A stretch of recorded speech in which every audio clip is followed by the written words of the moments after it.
He's on mute.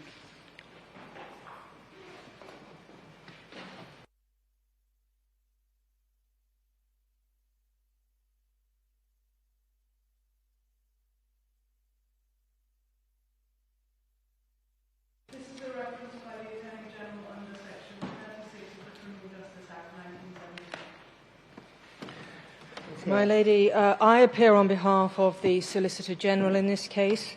My learned friend, Mr. Joyce, King's Counsel, assisted by my learned friend, Miss Tandy, appears on behalf of the offender, Valdo Calocane, who is now 32 years of age. Yes. This is an application made on behalf of the Solicitor General for leave to refer as unduly lenient concurrent hospital orders with restrictions imposed upon the offender for 3 offences of manslaughter and 3 offences of attempted murder. Yes. Unless it would assist the court, I don't propose to open the facts in any detail, but suffice to say that in the early hours of the 13th of June of last year, the offender went out in Nottingham armed with a number of knives, and over the course of about the next 90 minutes, he attacked and killed 2 students who were walking home. That's Barnaby Webber and Grace O'Malley Kumar. He unsuccessfully tried to break into a hostel for the vulnerable homeless, and he caused Ian Coates to stop the van that he was driving, killed him, and then stole his vehicle. He then drove to the city centre, where he deliberately drove the van at 3 pedestrians, Wayne Burkitt, who suffered severe brain injuries, Sharon Miller, and Marcin Gawronski.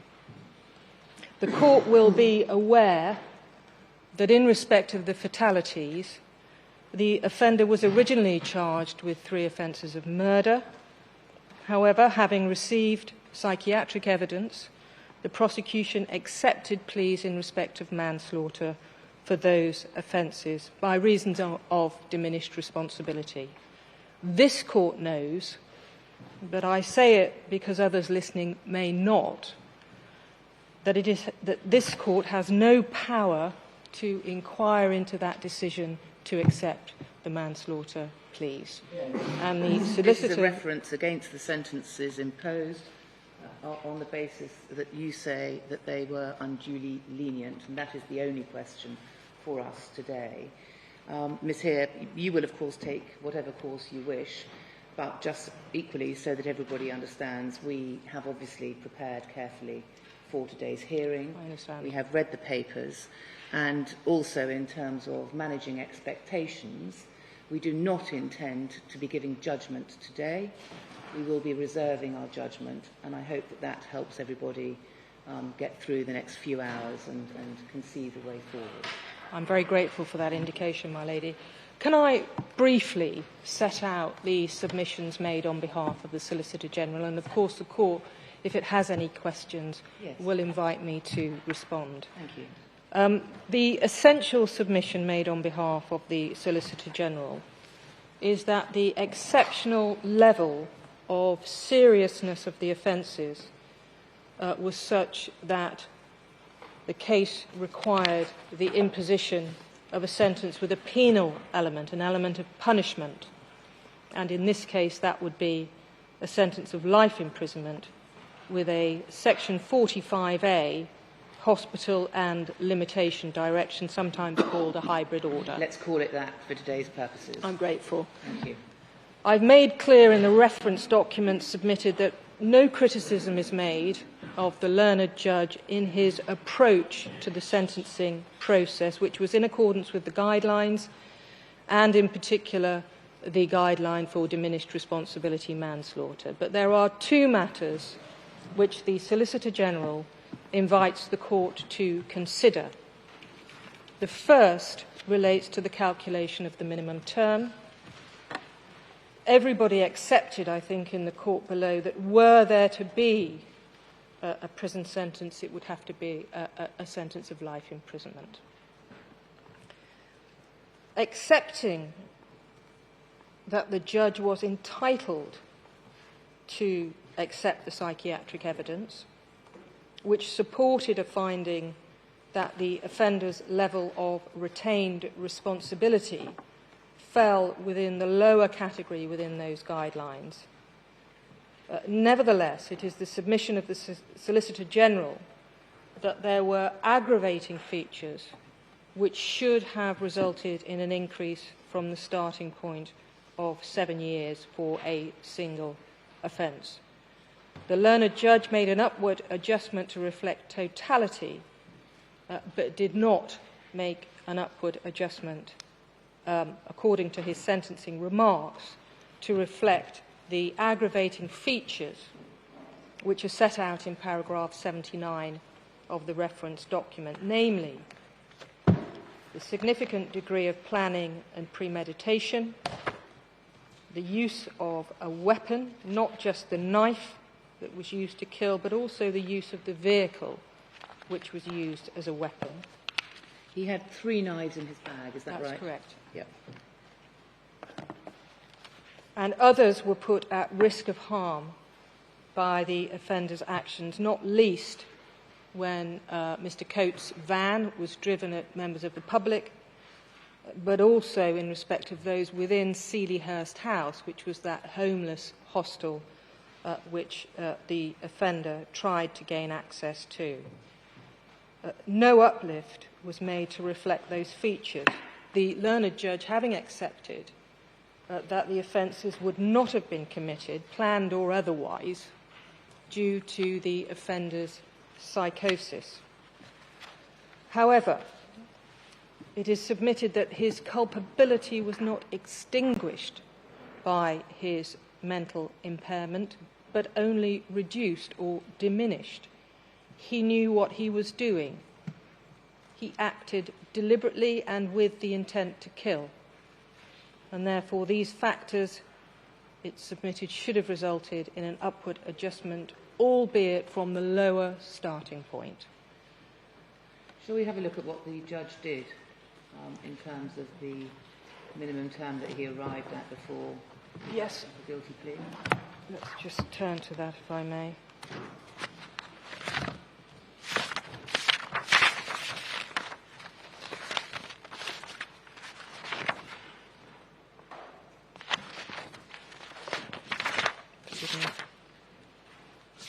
Yes, it's at, I don't know whether my lady's looking at the digital system, but it's at Y71. Yes. At the bottom of the page, Yes. starting at G. Thank you. He first of all indicated that he accepted that the level of personal responsibility retained by the offender was at the lower level. Yes.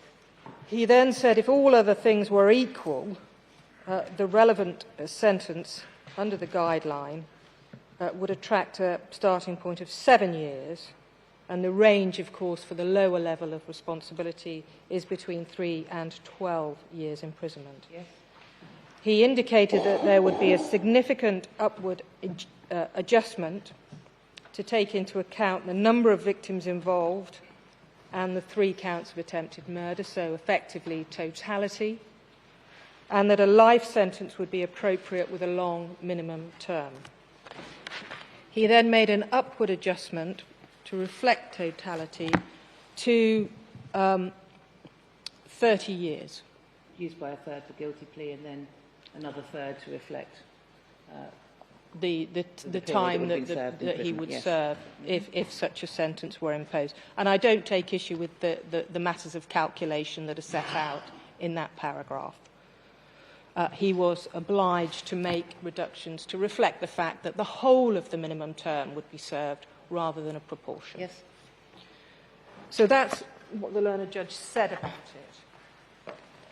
But it's submitted that a failure to make an adjustment to reflect the aggravating features which are set out in the reference document and reflect those that are set out in the manslaughter guidelines meant that the minimum term that he calculated and arrived at was too short. Now, that in itself, in a case like this, doesn't mean that the sentence is unduly lenient. But in order to determine whether a penal element is required, it was necessary for the court to properly assess the seriousness of the offending, taking into account not just the mitigating features, which principally address the offender's mental impairment, but also the aggravating features to do with the commission of the offences as well. So that's the first point made on behalf of the solicitor. Thank you very much. It's very clear. The second point, and perhaps the principal submission made on his behalf, it reflects the need for a penal element in this case. My lady will be more than familiar with the guidance set out in the guideline cases of Voles and Edwards. I've set out the relevant paragraphs, I hope, in the reference document at reference paragraphs 75 in respect of Voles and 77 in respect of Edwards. But there must be sound reasons, it is established, for departing from the usual course of imposing a sentence which includes a penal element, punishment. Now, in Voles, the Court of Appeal identified 4 factors that the court would ordinarily need to take into account when determining whether there were sound reasons for departure from that principle. Paragraph 75 of the reference document or paragraph 51 of the case itself. Firstly, the need for treatment. Secondly, the court had to consider the extent to which the offending was attributable to the offender's mental disorder. Thirdly, the need for punishment. And fourthly, the protection of the public and the release regime. Now, in this case, there was no dispute that the offender needed treatment for his mental health condition and that his offending was attributable to a substantial degree to his mental disorder. As to the fourth of those factors, the need for the public to be protected and the release regime, the court heard evidence from the doctors at the sentencing hearing. Well, three of them. From 3 of them, and in particular, I think Professor Blackwood, called on behalf of the prosecution, perhaps gave evidence in the most detail. Yes. If you want a reference, he begins his consideration of the competing release regimes at page Y96. Thank you. But ultimately, it was agreed, I think, between all 3 doctors that there was likely to be a lengthy period of treatment in hospital, whichever sentence was imposed. Indeed, the considered view, and of course the doctors don't have a crystal ball, but the considered view was that it was very possible that he may never be discharged. Well, it's more than that, wasn't it? Very likely. Very likely, yes. They agreed that the test for release was different as between the 2 regimes, the hospital and restriction order on one side and the hybrid order on the other. But the parole board, in determining whether the offender ought to be released, would take a broader approach to risk without purely focusing on the medical need for detention. That's dealt with at the transcript at Y99. The parole board was likely to consider the psychiatric evidence in coming to that decision. The principal difference between the 2 regimes would be supervision, or the supervision regime within the community, if it ever got to that.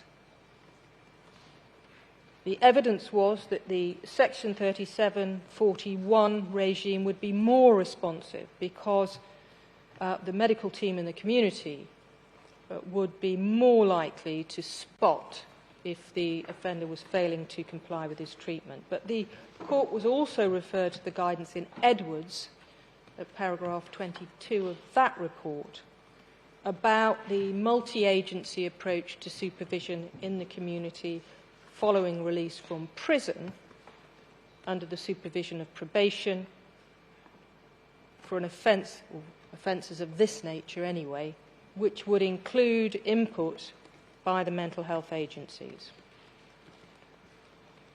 Professor Blackwood, and indeed I think Dr. McSweeney, were also concerned about the risk to others in prison were a hybrid order to be imposed and the offender to be transferred back to a prison following discharge from hospital.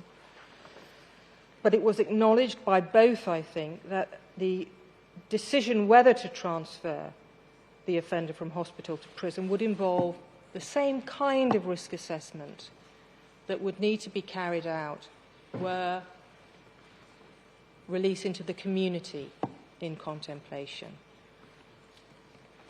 And it was also accepted that in the event of a relapse, an administrative return to hospital could be effected by the Secretary of State under, I think, Section 47 of the Act.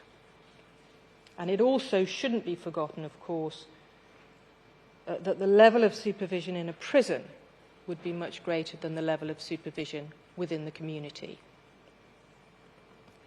Now, it has to be acknowledged on behalf of the Solicitor General that all of the doctors favoured the regime under Section 37 and 41, the hospital order with restrictions. But they also made clear in their evidence that their assessment did not include the need for punishment or a penal element, which was beyond their remit and was a matter for the sentencing judge.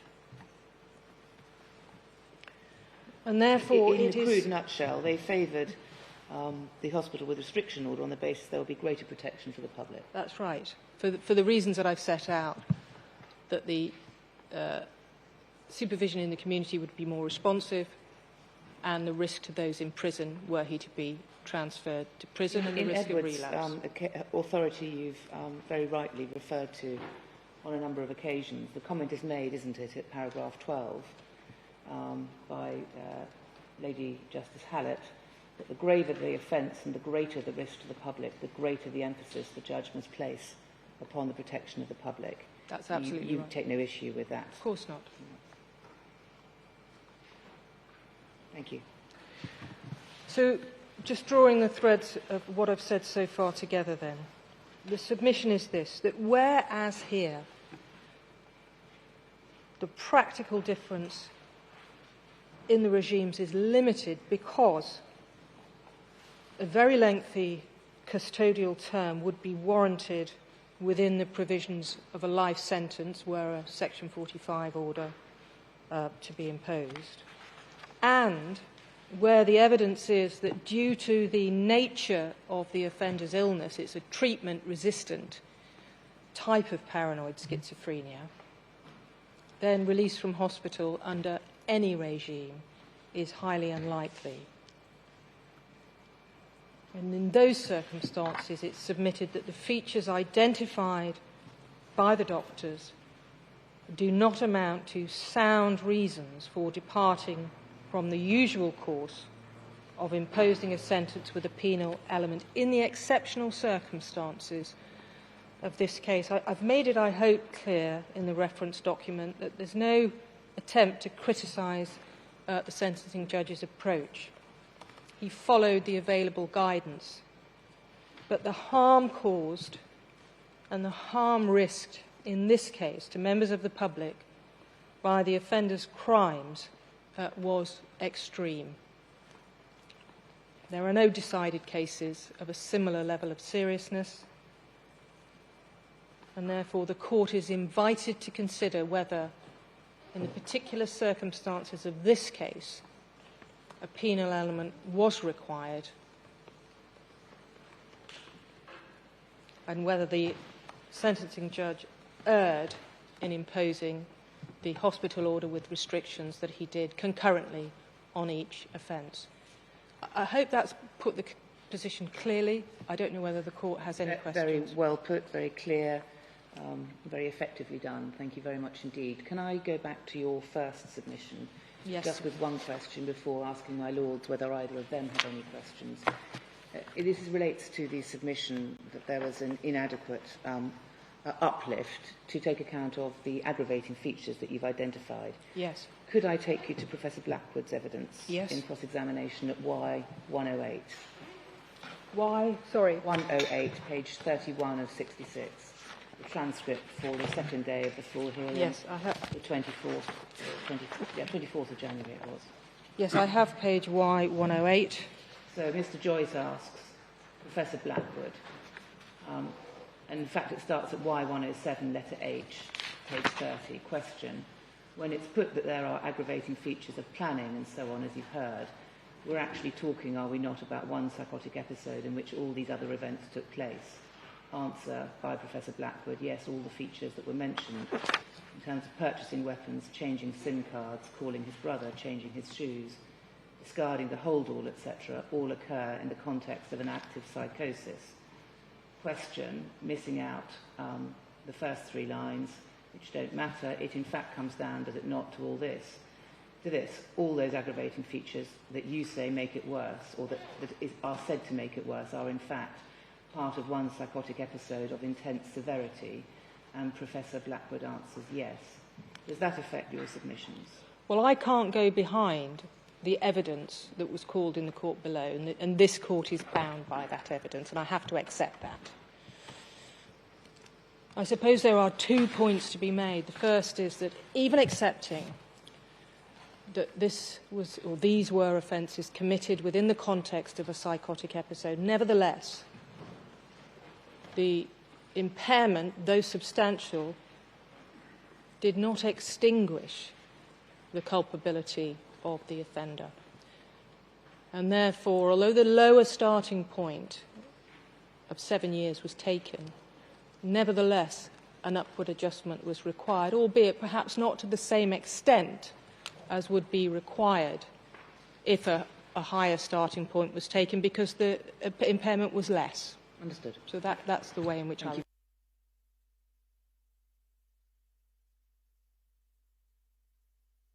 Joyce. My lady has effectively dealt with the question of planning that was raised by the solicitor at the end of their document by quoting at the foot of page 30 and the top of page 31 from the transcript of my cross-examination of Dr. Blackwood. Those were the very lines I was going to address the court with in answer to the suggestion that has been made throughout the case as to the question of planning. What is plain is that any planning took place under the influence of the psychosis, and I'm going to, if necessary, go into a little detail as to that psychosis so we can see from the evidence of Dr. Blackwood, Professor Blackwood, just how grave it was. And I say that for these reasons. I don't imagine for a moment that the court hasn't carefully read the transcripts of all the three psychiatrists' evidence, Professor Blackwood, Dr. McSweeney, and also Dr. Mervis, the treating clinician at Ashworth Hospital. The effect, though, of that is that all agreed, and these are very important words, that but for the psychosis, these offences, none of them would have been committed. And that has to be seen in light of the evidence, again, dare I say, in cross-examination of Professor Blackwood, that in this particular case, this particular man had been suffering from paranoid schizophrenia since 2019. It was formally diagnosed in 2020. Again, the court will have seen reference to the various episodes in which the psychosis or outbreaks of his psychosis subject to paranoid schizophrenia afflicted him. And that's relevant for a number of reasons. First, there is no concoction here at all, because that seems to have been, at least at the time, part of the suggestion by some others. That is not right. There was no concoction. This was a man, as the court heard from all the evidence, who until he was stricken, and again the court will have seen the early part of my cross-examination of Professor Blackwood, he was stricken by this dreadful condition through absolutely no fault of his own. He didn't cause it to happen to him by taking drugs. He didn't cause it to happen to him by his behavior. He didn't cause it to happen to him by taking alcohol. It could, and this is the evidence, it could happen to 1 in 100 of us at any time without it being anyone's of our fault. This was a hard-working man who had put himself through university, perversely in a degree of engineering that contributed in no small part to the effect of the psychosis upon him. He did it in this way. He had studied radiophonics and the like, and he came to believe that he was being controlled by outside forces, and he hated it. And my lady will have seen, and my lords will have seen as well, the evidence of Professor Blackwood as to the effect upon him.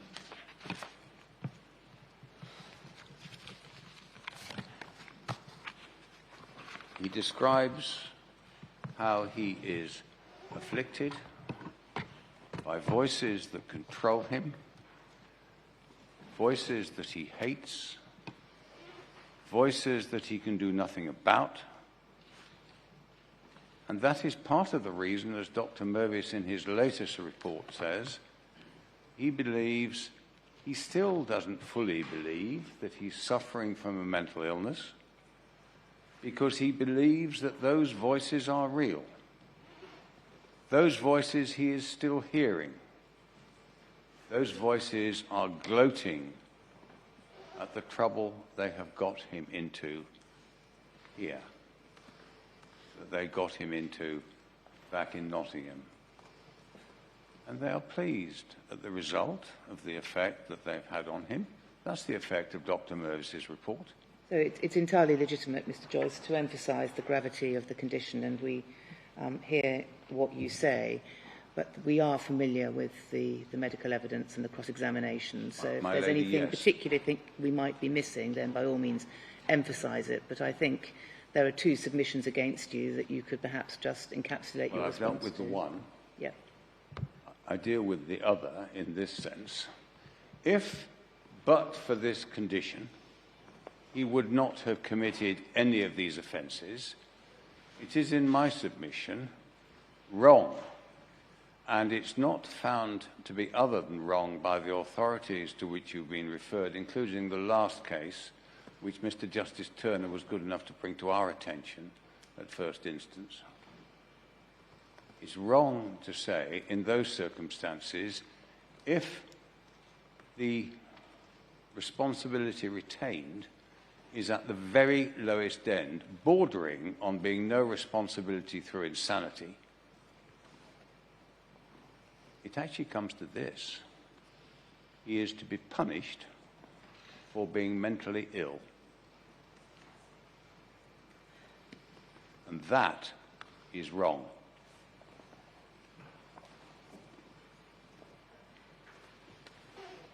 Our submission really goes completely opposite, as you know, to the solicitor's submission. And our submission comes to this. They concede that the learned judge, and he had all the appropriate guidelines and cases brought to his attention. You can see from the sentencing remarks that he went through all those considerations carefully, steadily, sensibly, and unemotionally. You can see that he applied the law on the authorities fully, and he came to this conclusion.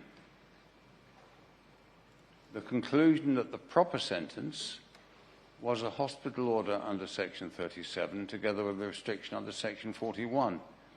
Having read the submissions over the 2 days, is it fair to say that neither you nor prosecuting counsel below was suggesting that either option was, if I can use the phrase, out of bounds? The judge had a choice to make, but nobody was saying the other order, the one that that person was not going for, was out of bounds. My lady, in our original defence note, we said that the prosecution were absolutely wrong and it could only be a Section 37, Right. Section 41. What about the prosecution? Oh, they were saying it should be a hybrid order. I know, but were they saying that anything else was out of bounds? Yes. Right.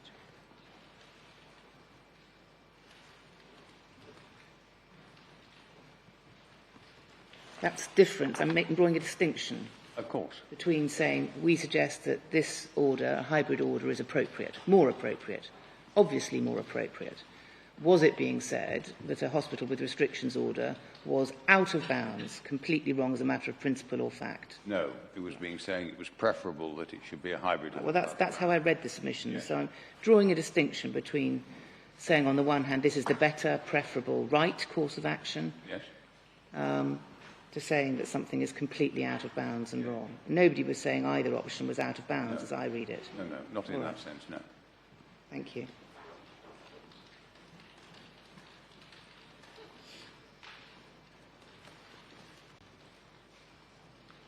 I interrupted you, Mr. Joyce. No, it's quite all right. I suppose in the simplest possible language, what we, on behalf of Mr. Calocane, are saying is this.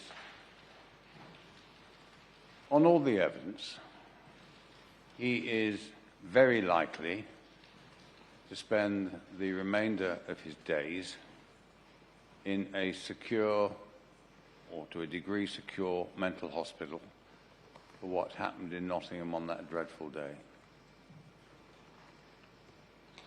It follows from that, and when one reads the evidence from the latest statement of Dr. Mervis, that whatever the case, he's going to be there receiving treatment for a long time.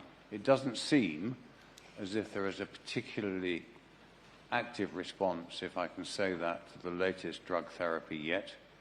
And it doesn't seem as if yet, according to Dr. Mervis, he has been persuaded, for want of a better word, that he is ill rather than afflicted by these voices and outside controllers.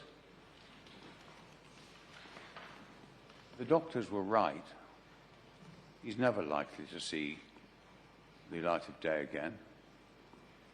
And if that's right, and if that's the effect of the sentence that Mr. Justice Turner passed upon him, the question we pose, if you like in layman's language, is how can that possibly be an unduly lenient sentence in anyone's parlance?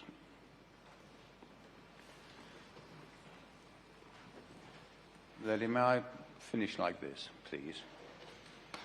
We have tried to help by setting out in our 8-page defence document all the matters that we relied upon and rely upon. To repeat them now would be mere repetition, knowing that you've all read them. Since you're going to reserve judgment in this case, can we invite you to read them again, but particularly to read again the evidence of the 3 psychiatrists, because they make it absolutely plain that they were in full agreement, and they make it absolutely plain that this defendant's moral culpability, if I can so describe it, was at the very bottom end of the scale because of the degree of the illness in which he is still grievously suffering. And you can see part of that in one of the replies that Professor Blackwood gave to me, that he wasn't at all surprised that Mr. Calocane took months before he even trusted us.